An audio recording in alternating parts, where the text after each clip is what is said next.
Welcome, friends. We're going to get started in just a moment. All right. Welcome, friends. We're going to get started in just a moment. I'm going to put a couple links into the chat box right now. And these are links for our upcoming events and links to our panelists and to their websites or socials and to our partners at NPS, and to be able to watch this event again on YouTube. And I'm going to go ahead and jump in with today's library announcements. Of course, we are here. This is part of our More Than a Month campaign. We're celebrating Black History Month, which runs in library land, or at least in San Francisco library land, from MLK Day all the way through February. And we are celebrating nationwide Black health and Black wellness. And we're so happy to continue our partnership here with the National Park Service. And we do want to acknowledge that we are here on the unceded ancestral homeland of the Ramuta Ohlone peoples. And as I mentioned, More Than a Month is our celebration of Black history, really celebrating and gaining knowledge about Black health and Black wellness. And we've had a lot of great programs. And I'm just going to breeze through a couple we have coming up.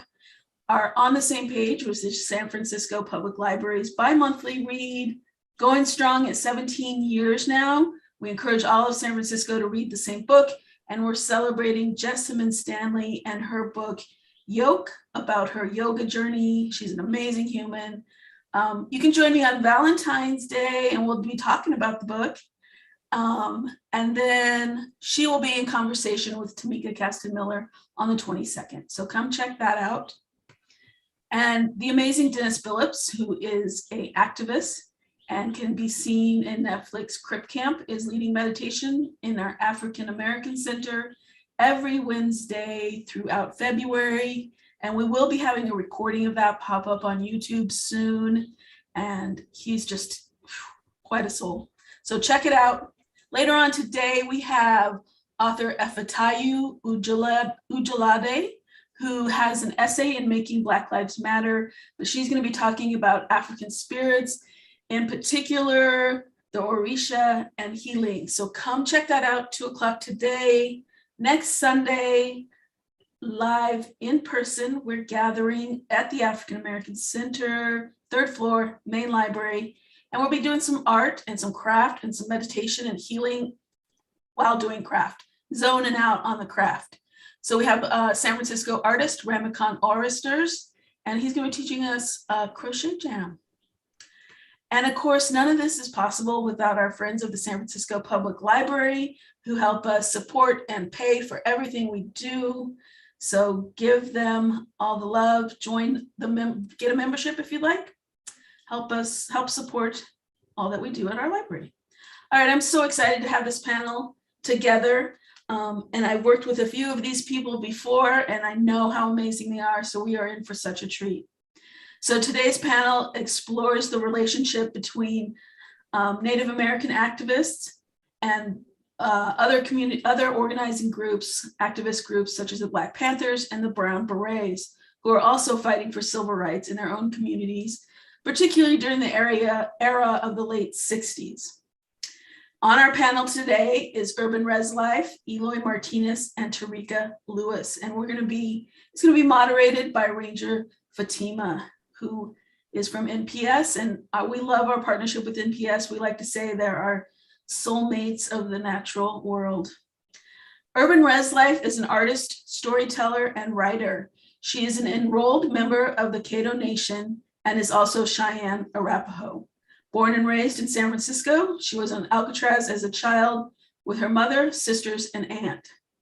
She shares some storyboards about her memories of being a child on Alcatraz. She created these storyboards through the eyes of an 8- and 9-year-old self.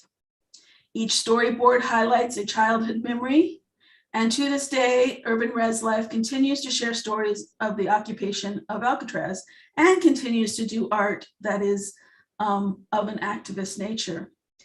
Eloy Martinez is a Chicano and Southern Ute Nation from the Four Corners area of Colorado.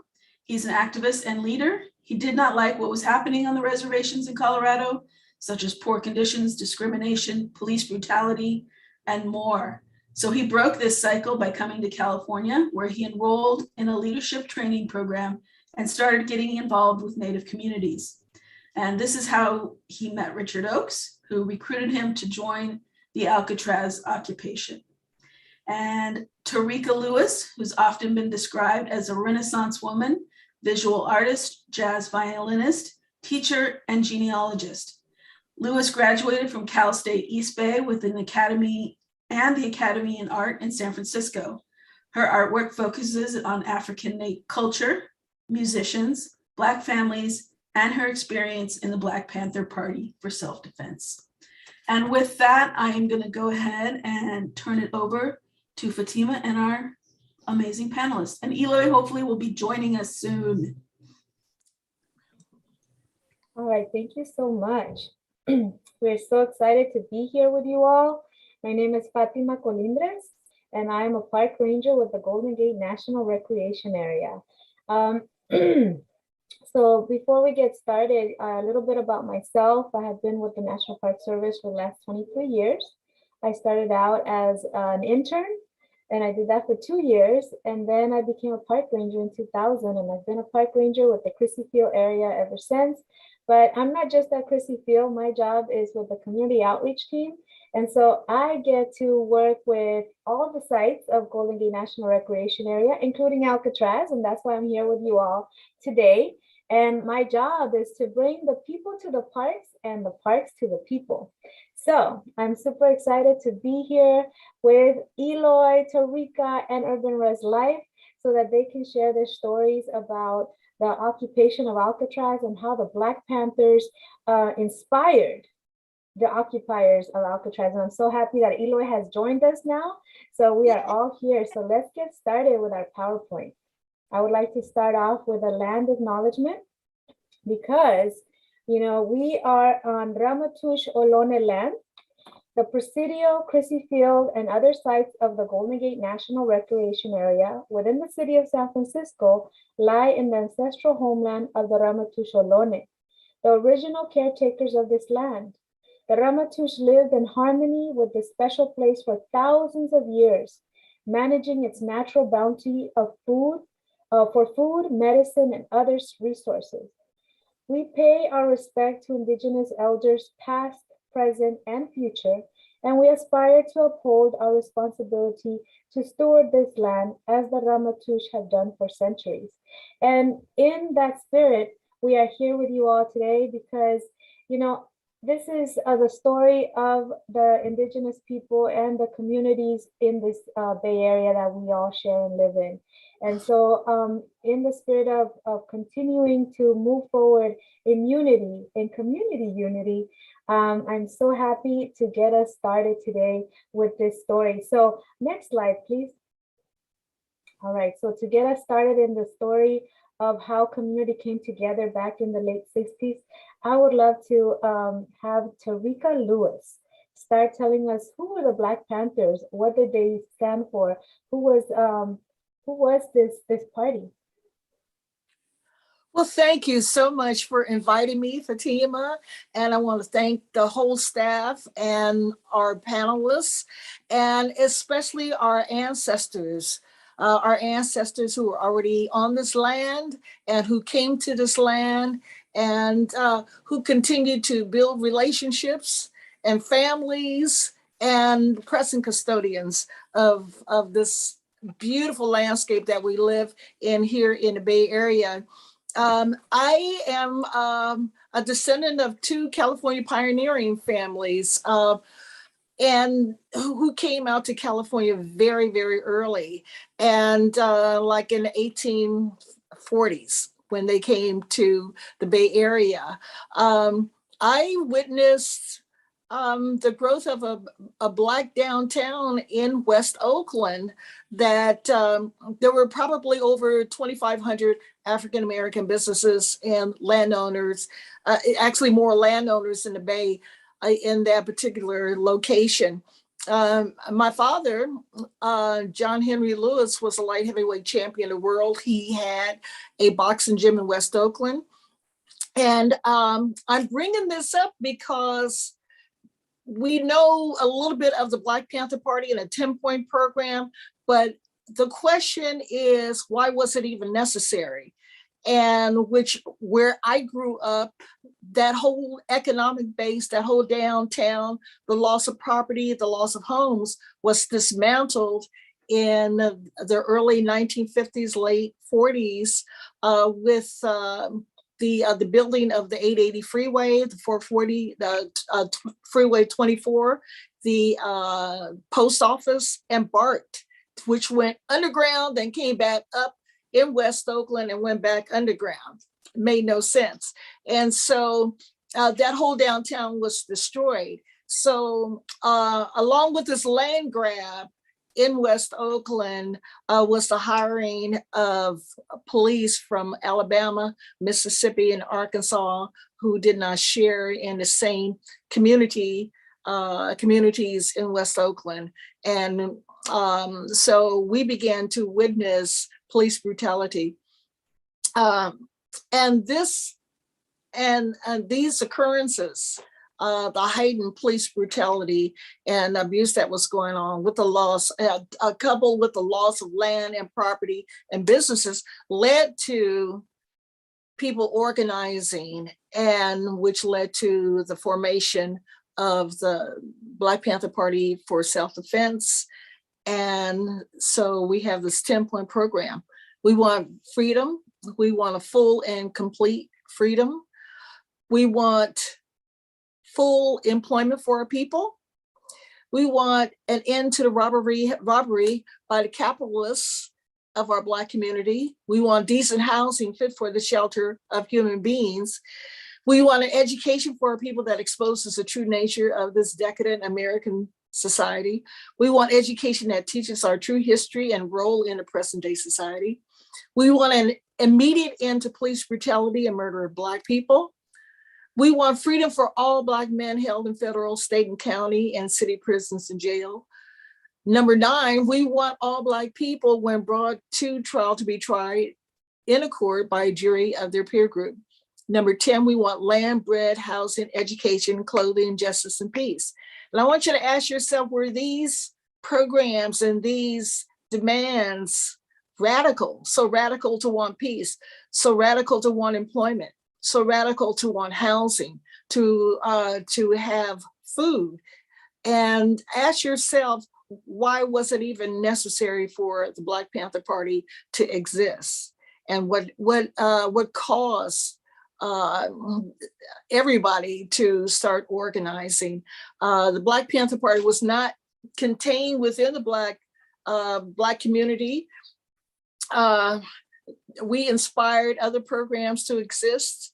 For instance, like Peace and Freedom Party, the Brown Berets, of course, the Yellow Peril. Everybody was organizing at the time. And as time went on in 68, 1969, then came the survival programs. And so that was addressing health issues of sickle cell anemia, of lead paint testing, of just getting checkups and having health. And I wanted to say that that prior to this, I have relatives who actually, I had an uncle who built a doctor's office, which still exists on Alcatraz and Airline. It's now called Kiwi Pediatrics. I had relatives who built grocery store out in East Oakland called Supreme Poultry. So Black people didn't come here to be on welfare or to have these so-called survival programs. They came here to build community. They purchased land. They shared in what they were doing to other communities. And that's why there was a long-term relationship between communities, and I mean all communities that were affected. So I'll stop now because I know we have a whole lot to cover. Thank you, Tarika. Next slide, please. All right, so for this slide, I would like to invite Eloy to share his story of how He remembers the Black Panthers' connection to the occupation of Alcatraz. And what was the occupation all about? Why did it come to be? Who was Indians of all tribes? Eloy, you need to unmute yourself.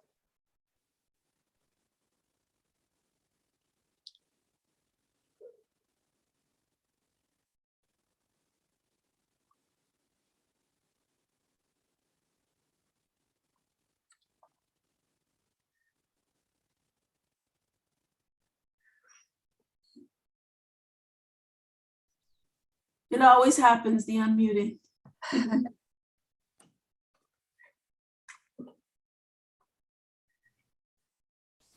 Okay. Can you hear me now? Yes, we can hear you. All right. Sorry. I'm kind of like totally, how to say, way backwards on computers and stuff, barely can do the phone. So the occupation happened because at that period, there was a lot of relocation. People came from on relocation in the 50s. And the occupation was in response to all of the killings and the massacres, genocide, and all the other things that had been happening up until even in the 60s. They were still killing a lot of people, just like it was the Black Panthers and the rest of the people Tarika was talking about. But in 1964, there was 5 or 6 people after Alcatraz was closed in 1963 and it lay vacant for a whole year. And the city of San Francisco, I think, would eventually get deed to it. But prior to that time, in 1964, there was a group of probably 6 people that went out there and occupied the island and claimed it under the 1968 Laramie Treaty. They stayed there for most of the day, did some ceremonies and stuff. And then they left. And so from 64 until 1969, nothing was really done with the island. The government service administrations came in and did a lot of stuff, knocked buildings down. That was one of the things. But in 1969, there was a third world strike in Berkeley, San Francisco. And I had met Richard Oakes at a peace rally, a war against Vietnam rally in San Francisco. And our kids got together and just kind of talked. And anyway, we met over a bologna sandwich. That was a picnic for us back in the day. And all of his kids were playing with my son, and he came over and introduced himself and asked me, he talked for a little bit, then he asked me basically, when are all the Chicanos going to realize that they're Indians? You know, and I said, probably about the same time that you do. So we laughed a little bit. And then we started talking. And at that time, this was the Black Panther Party. Was all of this is kind of like all hooked together because I got here in '66. And the whole community everywhere was organizing, you know. And I came from Corky Gonzalez crew in Colorado. And they were a little more like the Brown Berets, they were more on the militant side. And I was getting crazy. Anger management and all those things were kind of crossing my mind all the time. So I came out here and I got involved with the farm workers, basically because of the nonviolence and their beliefs. And so when they asked me about going to Alcatraz, you know, I was already on the I went because they were talking about nonviolence. I had enough violence to last me all those years from way early on. So when Alcatraz happened, Richard asked me to join. I went there with him and his family, you know, and there was a lot of things that were happening. You know, there was so many tribes, and the Indians themselves, all of the students that occupied, which is the biggest part of the occupier, all students that were attending school. I was attending a leadership training program at the Institute of Industrial Relations in Berkeley for building trades unions. So I got involved. That's where I met some of the Panthers, actually, that were involved in the same leadership training program I was. They had 100 plus people that from different unions. That guy named George Strauss had wrote a grant for 100 minority students to attend this program. Anyway, I was one of the people selected for the program, and I met a lot of people, you know, and that was the most diverse group that there was there, because there was like, you know, every kind of nationality was in that class. So that's how I got involved with Panthers, from the occupation to this other. I got involved with them because, you know, they asked me what I was doing, and I told them that I was going back and forth to Alcatraz taking donations. So one of the guys, Willie Dewberry, he worked for Coca-Cola Company, and he says, "Hey man, I can get you a bunch of sodas." I said, "Oh wow," you know. And then they started, excuse me, they started bringing donations to the school that I was attending, and I had this little Volkswagen van, kind of. It was right for its time, because a hippie van, all kinds of colored paints, flowers, all kinds of, it was a creepy van. So that became the donation truck. I would haul stuff back and forth to Indian Joe Morris, who was on Pier 40 in Alcatraz. They would collect the donations, and, you know, we got clothes. They directed, Black Panther people directed me to the churches. It was a church on 8th and Hearst in Berkeley. And then there was another one, I think it might have been the one on Grove Street. But I would go to those places, and you had, you know, especially in the wintertime, because on Alcatraz it is cold. So they had a lot, like coats and jackets, you know, and then they started a tin can pan thing. I don't know, they called it tin can pan. I don't know what it meant. But all I know was that they had these little coffee cans, and they started putting them in places and saying donations for Alcatraz. And so all that money was brought over to Joe Morris and Shirley Guevara, who was usually helping him out over on Pier 40. And that was, you know, they were not only the Black Panthers, but all the African-American people in California and elsewhere were really supportive. And I think to this day, they still are, you know, and that's what, you know, but back to in 1960, do I have to get off? Is my time up? No, your time's not up, but I wanted to put this next slide up in case you wanted to talk about how Alcatraz was a perfect place to have this occupation. Yeah, it was. You know, the standing joke was it was probably no worse than a reservation. You know, it's isolated. There's no water facilities. There was, you know, no means of transportation, no fresh running water. You know, there's oil. There's no oil rights. There's nothing there. I mean, it's not sustainable for growing anything. So it fit right in. There's no industry, no unemployment was really high. There's no healthcare facilities. The soil is rocky, non-productive, and the land does not support game. There are no educational facilities. The population has always exceeded the land base, and the population has always been held as prisoners and kept dependent on others.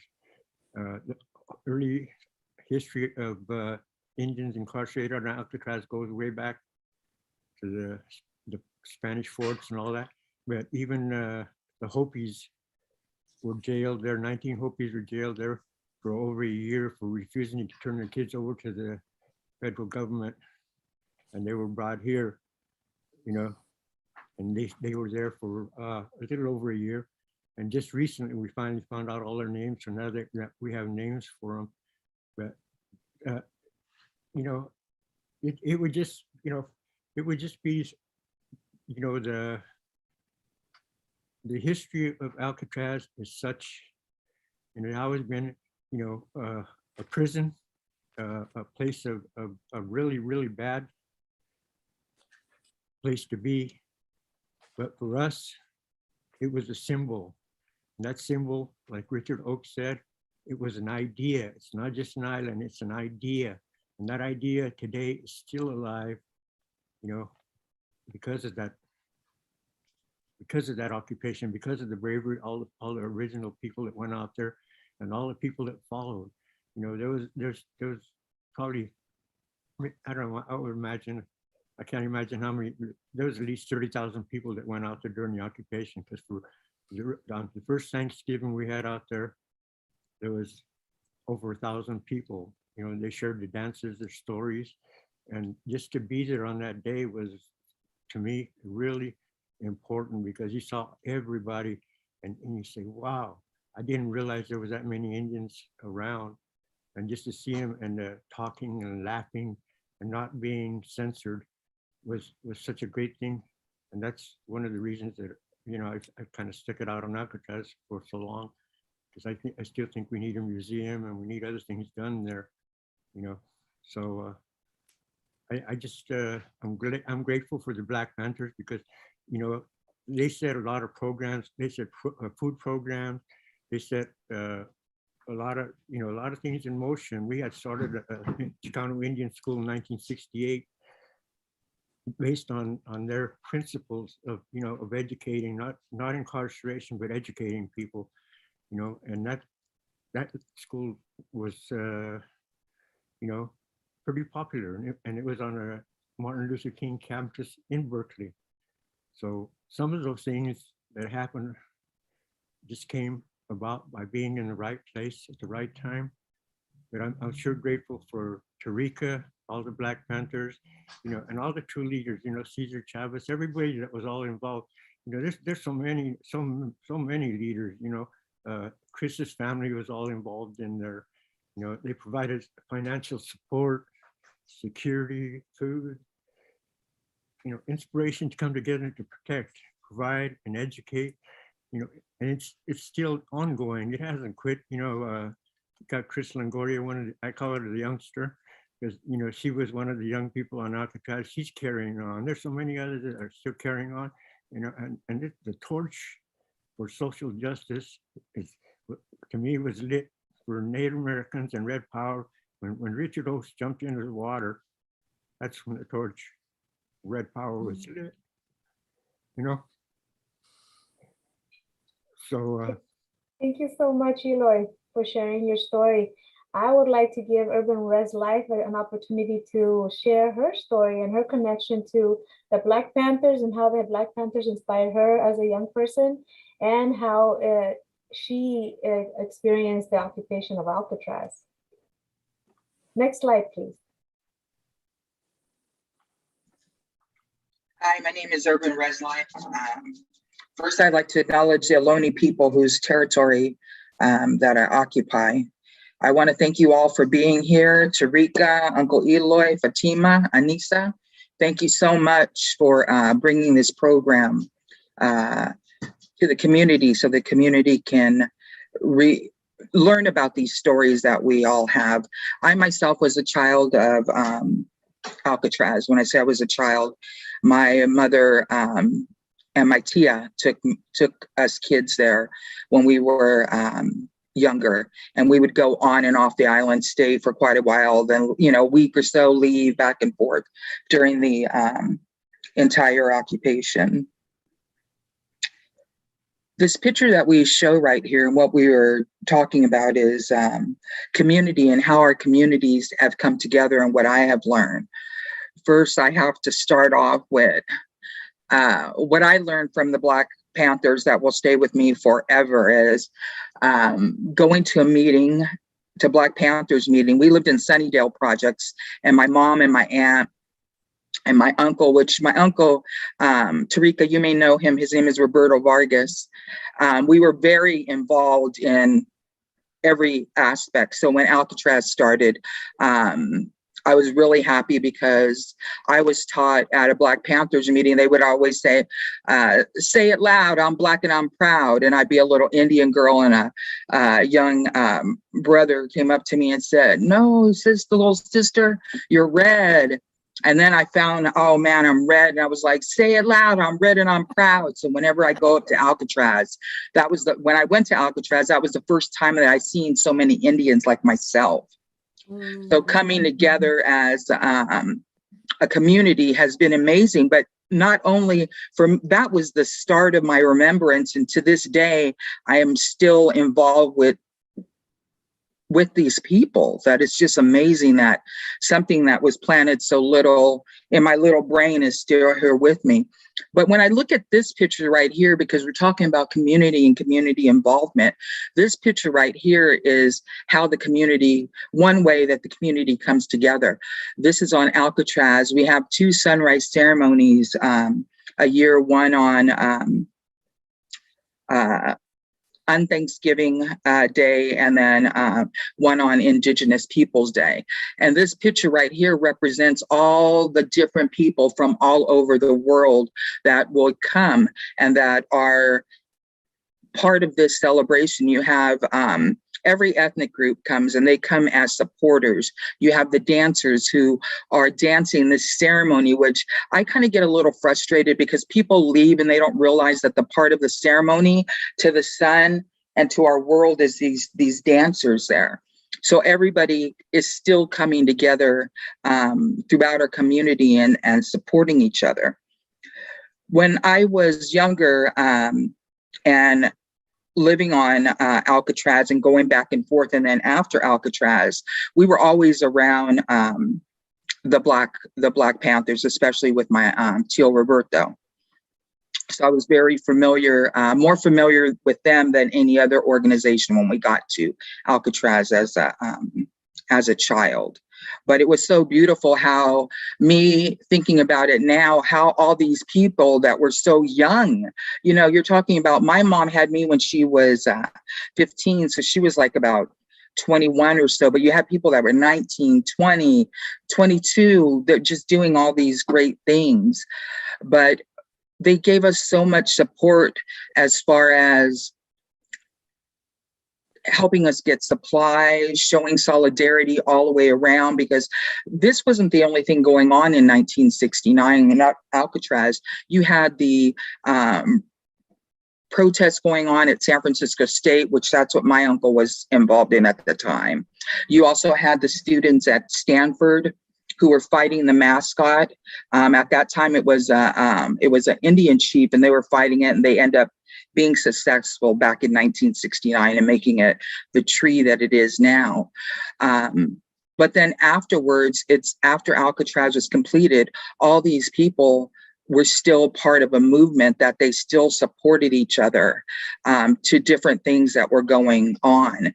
You know, my grandmother, Stella Leach, my grandmother, Irene Cruz, Stella Leach, Cleo Waterman, those are just like 3 women. My Aunt Margie, that they would go to different churches and talk to the people to get support.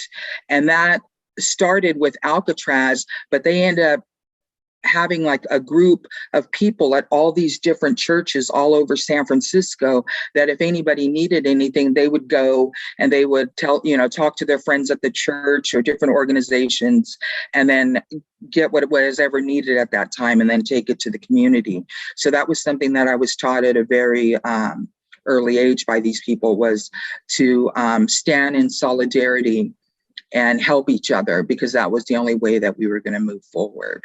So I really love this picture right here, and I invite you all to come out and experience it.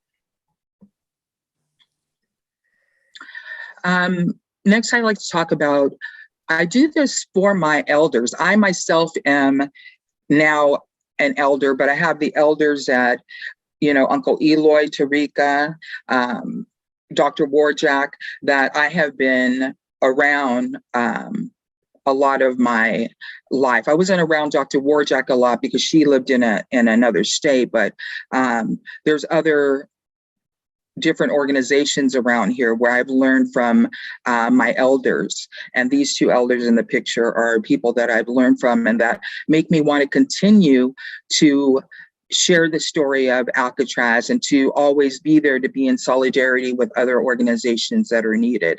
It's something that hopefully other young people will learn from me. And I know that my daughter has learned from me that we need to keep this solidarity going for it not to end in order for us to continue our fights to move forward as community people.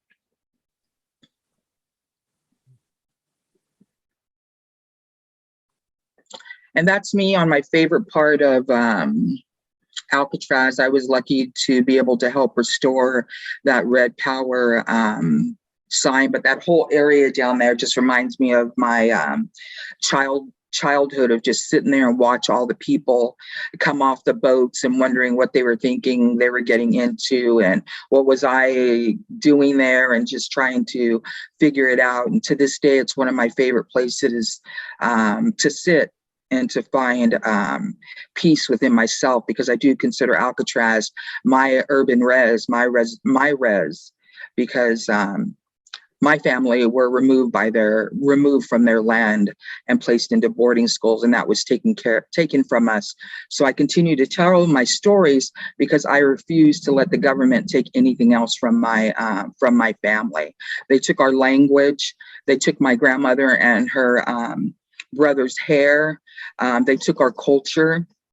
And so right now I'm on this healing journey to reclaim that for my family, because I am the first one in my family that was born in San Francisco. And I consider that an honor. Right. Thank you so much, Urban Res Live, Tarika and Eloy, for sharing your stories up to now. Now I have a chance for the audience to join in this program by asking some questions. And you can respond in the chat. So here's our first question. What does the word community mean to you? And who is your community? What communities do you belong to? So to help you think about those questions, I have some images here. There's a photo of myself with my child walking our dogs on Chrissy Field, because I'm part of the dog walking community, right? Because I have a dog, so I'm part of this community. But I'm also part of the Latinx community from the Mission District here in San Francisco.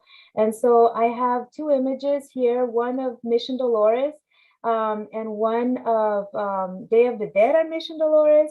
So because I'm part of the Mission District community of the Latinx community, I thought that these would be the best pictures to show how, even though I am a park ranger, I still am part of these communities. And I love to bring my community out to their national parks, not just my community of the Latinx people or the dog walking people or families, but like everyone, all the different communities of this area. So who is your community and what community do you belong to? Share with us in the chat so that Anissa can read those chats for us. So that is the first question. Who is your community? And what communities do you belong to? Next slide, please. All right, so while you're answering the first question of who is your community, I want you also to start thinking about what privilege do you have? So, you know, I shared a little bit about myself, that I'm a park ranger here at the Golden Gate National Recreation Area. But that's got me thinking, like, what privileges do I have? Because a lot of the time we don't think about privilege. We don't think about what privileges we actually have as communities of color. And so a little more about my story is that I'm originally from El Salvador. And I came to the US when I was 6 years old, and I came to live here in San Francisco. And so one of my privileges is that I have the opportunity to live in a super diverse city. So how do I use that privilege is going to be one of our next questions.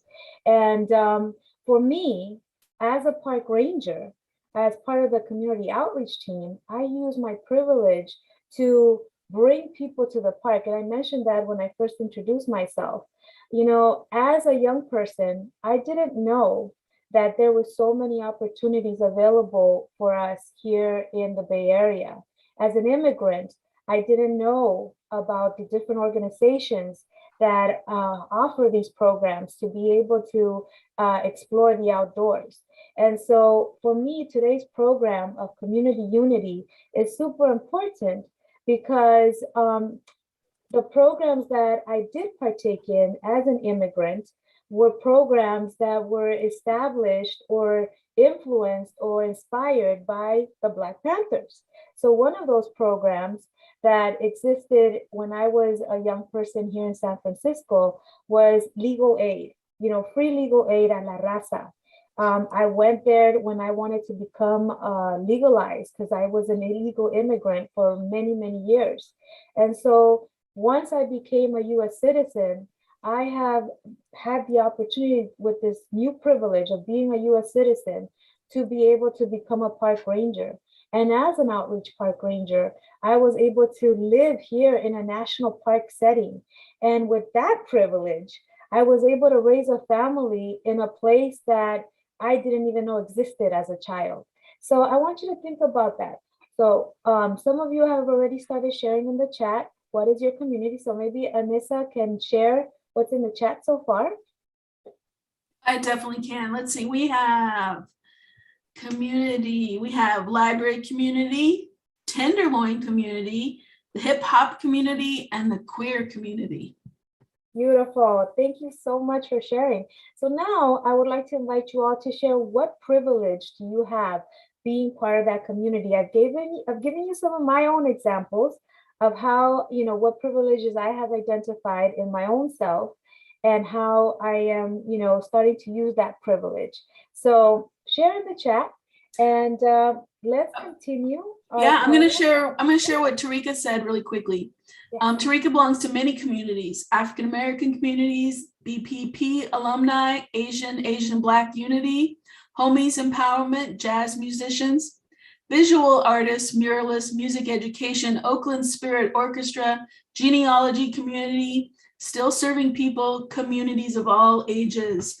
I love it. Thank you. Wow. See, we don't realize sometimes how many communities we actually are part of. So, Tarika, I would like to invite you again to continue your story. Oh, great. I was just typing something in, but I'll go ahead and I wanted to thank you. I was thinking about all the people that I knew who worked in the Panther offices in San Francisco.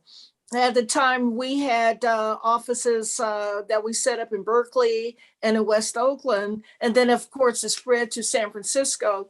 One was on the Fillmore and the other one was on Haight Street.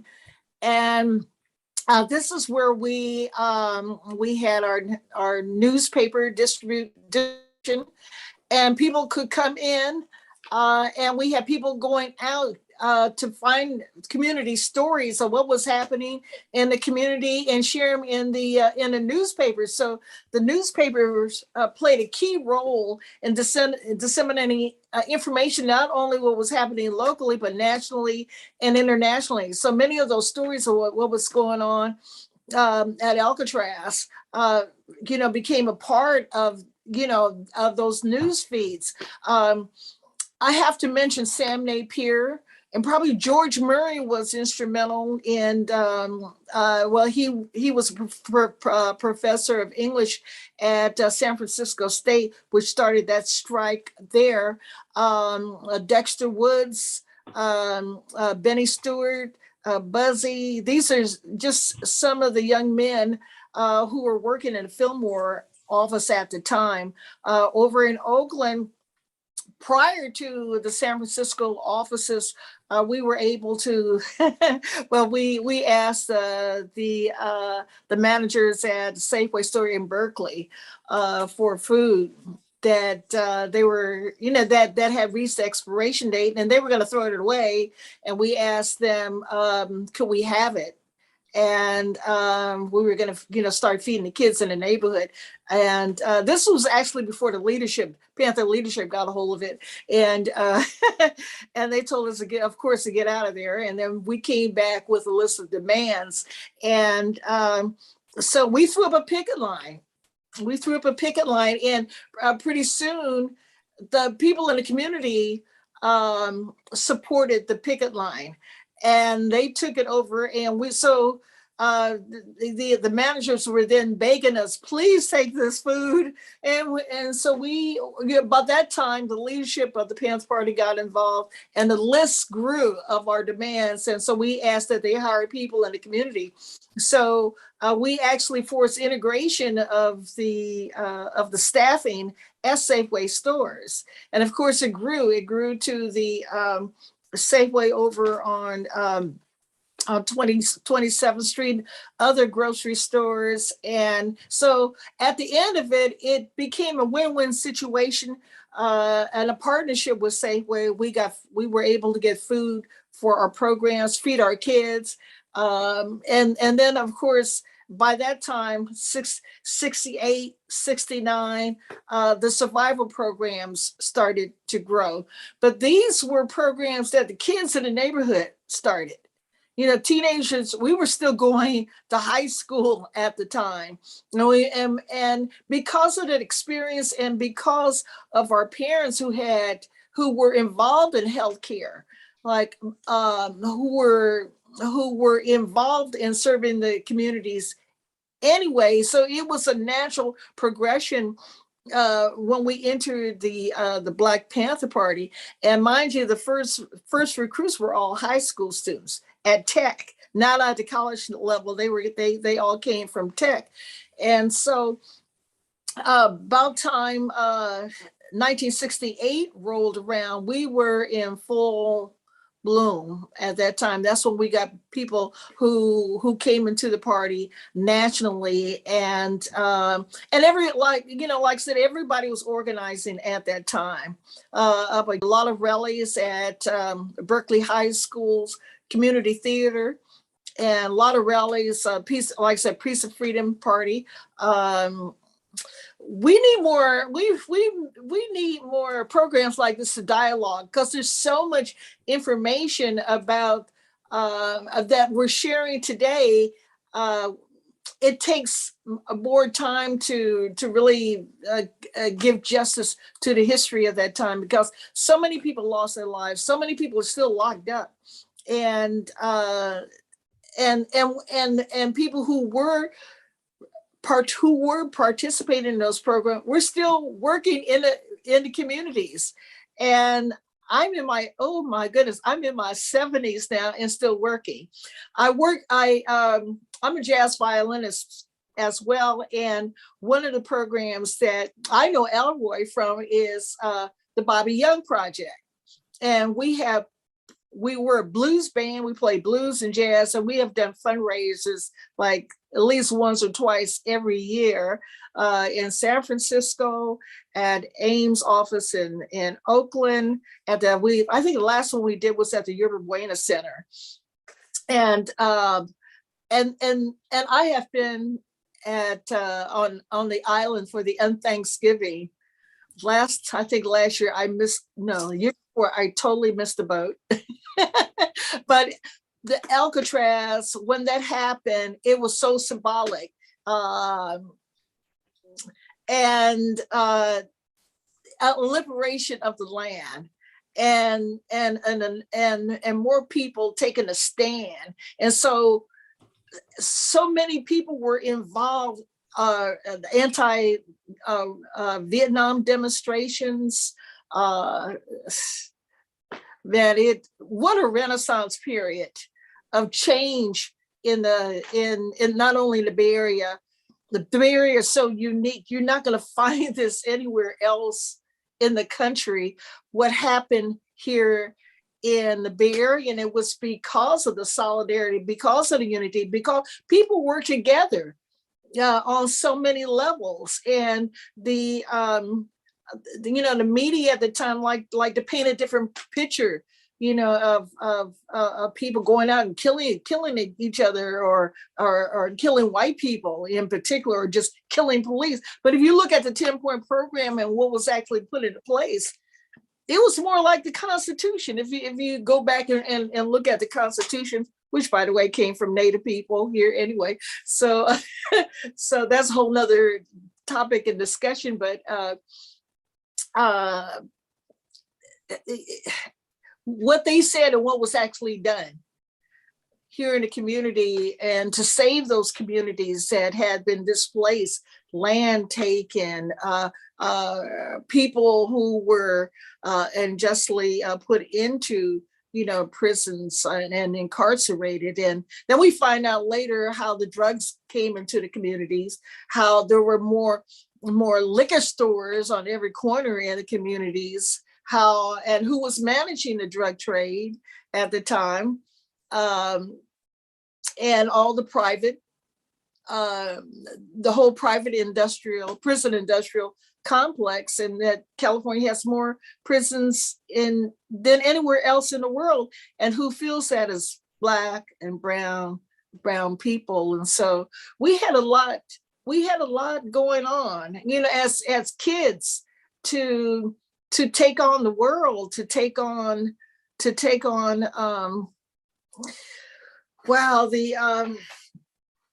what was being manifested at the time. And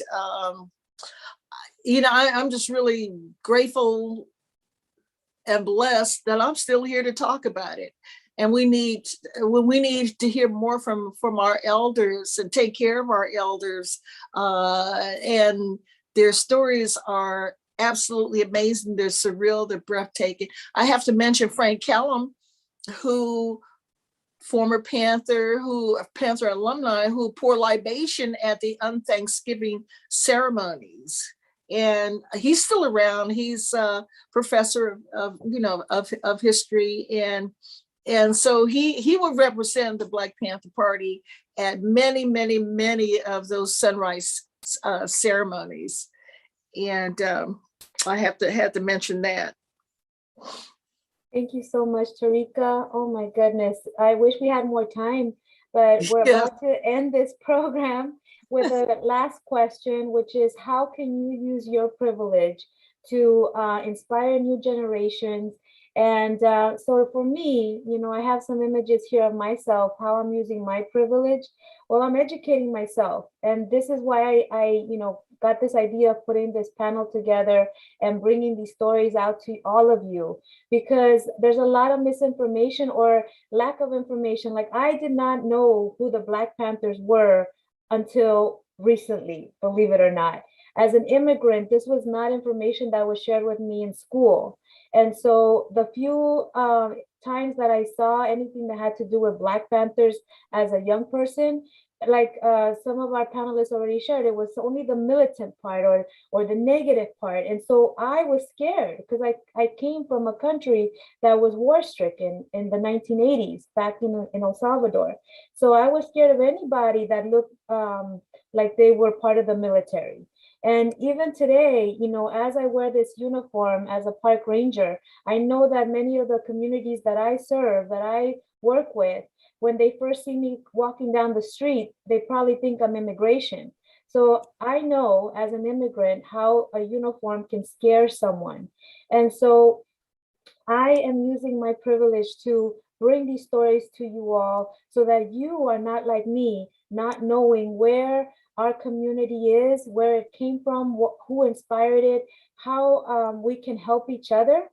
And that's like the best thing about, being in community. For me, as a person of color, as an immigrant, as part of the LGBTQ and Q community, like, if we are together, if we come in unity, oh my gosh, there's nothing that can stop us, right?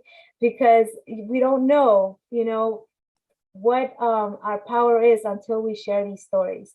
So I'm educating myself about my local communities. I am volunteering as a ranger, and outside of my job, I volunteer. I tell the stories, and of course, I use my privilege as now a US citizen to vote for change. So I invite you all to question yourself. What is your privilege? How can you use your privilege to inspire future generations, and start doing it today? All right, thank you so much. I want to pass it back to Anissa, and here's some information for you all to, like, if you have any more questions after this program is over, you can always contact us. So please, please, please, we are here to continue this conversation. Yes, and I just want to share some of the love that's been happening in the chat here. Thank you, Ranger Fatima, Eloy, Tarika, and Urban Res Life. This was moving and inspirational. I learned so much. Let us all and each new generation continue this work to build community and keep the idea alive. Land, bread, housing, education, clothing, justice, peace, and healthcare for all. These things we take as privilege, like healthcare and jobs, these shouldn't be privilege, right? These should be rights for all. And mahalo for holding this space. Julie says, hire more BIPOC people in leadership roles. Yes. This has been very powerful. Vote, vote, vote. Tarika ends, I'm discovering more about my lineage through genealogy. I found 8 living African DNA relatives. Through them, I'm restoring all of my names, African locations, ethnic groups, piecing my grandparents, great-grandparents, great-great-grandparents' histories together. And giving workshops and Black Panther history tours. I'm gonna have to contact you again, Tarika. Okay. And I kind of feel like I use my privilege as, to bring all these amazing people. I'm so happy that I'm in this role that I get to just promote amazing human beings and bring them to the library community. And I'm going to, Eloy, Tarika, Urban Res Life, do you have any last words for us? Vote, vote, vote. Yeah. Yes, I concur. Vote, show up, stand up, keep speaking up. I share the history with students as much as possible. I have them ask the questions, and so that they will be able to pull forth some answers and some other answers that they might not necessarily get, or maybe that instructor might not even know and needs to go back and research. So I want to thank you, everyone. And yes, I'd love to see you all very soon again, so we can continue this extremely important dialogue. Urban Res Life, close us out.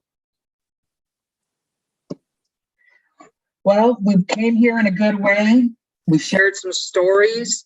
I want to encourage you all to continue to share your story. There is not just one story, right, of anything that we do. There are many stories. We talked about the people in Alcatraz. You're continuing that story when you come and you visit Alcatraz. You're continuing the story when you're in solidarity with your community. And I want you to continue to go out there and walk in a good way. Peace. Thank you all. Thank you, library community, panelists, love you. And thank you so much for sharing your knowledge and stories. Everyone have a great day, and we'll see you next time. Come back at 2 o'clock. Let's love everybody. Thank you, Eloy. Thank you.